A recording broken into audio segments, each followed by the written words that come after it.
Bakithi Nkosi msindisi siqalo mphelelisi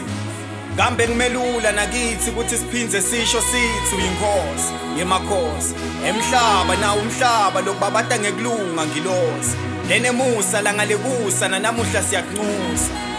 umnyango sesubona dute ngemehlo kambe siyangena yini na ngoba libeluthe lo lihambo lesibe nalo ngetethu tinyawo kude sigcine sifikile la Nkosi sikhathele ngendlela lesimanga ngako siyakhuleka sikhulekela kungena kulomusha umnyango weminyaka kepha singangenanga asesicale ngekubonga kulokuhle losendele kona nguphi na la siphuma khona kwangathi besingasho singathuli ngebukhulu bakho keNkulunkulu Danga ngoba kuncane kwethu ukubonga kukhulu wena losendela kona njalo imini nebusuku lokunye kube kuhle lokunye kwangabi kuhlene ze emehlweni ethu empilweni tethu Kepha wabona kuhle ngakwenda insandlo yakho lelungile kithi mdali wethu Emphefumulo nangenyama siboleke amandla ekulwa nebumnyama bese siyanqoba kungimanje silapha emsebeni siyahluleka ngisho ukuthi inqoma kungoba asiphelelanga siyashoda kushoda emachawe nemachawe kade lasalele ngale kwethuna phumula kunginyalo siyakhala siyahluleka ngisho ukukhuluma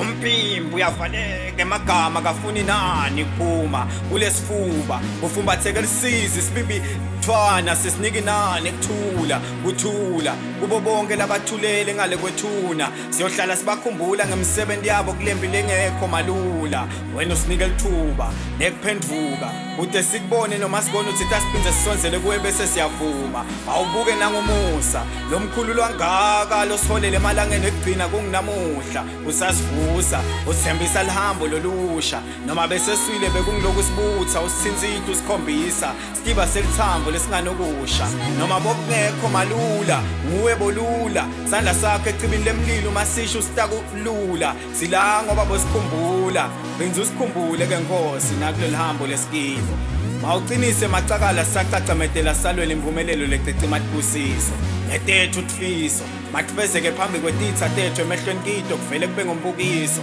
lohambelana nomhlomelo luyawuhlaba inhliziyo etitheni dithinzeke nato tikunike liduma lingadumi ke ledlule nato ngena nathi eminyakeni hamba nathi endleleni ngaba nathi ematimeni sikhanyisele masisebe umnyameni sikhumbule ngemsebenzi yakho njengasemihleni kusukela ekuqaleni kude kube sekuphethene eminyakeni ngakuze usikhumbule Nkosi msindisi uliso omlangeni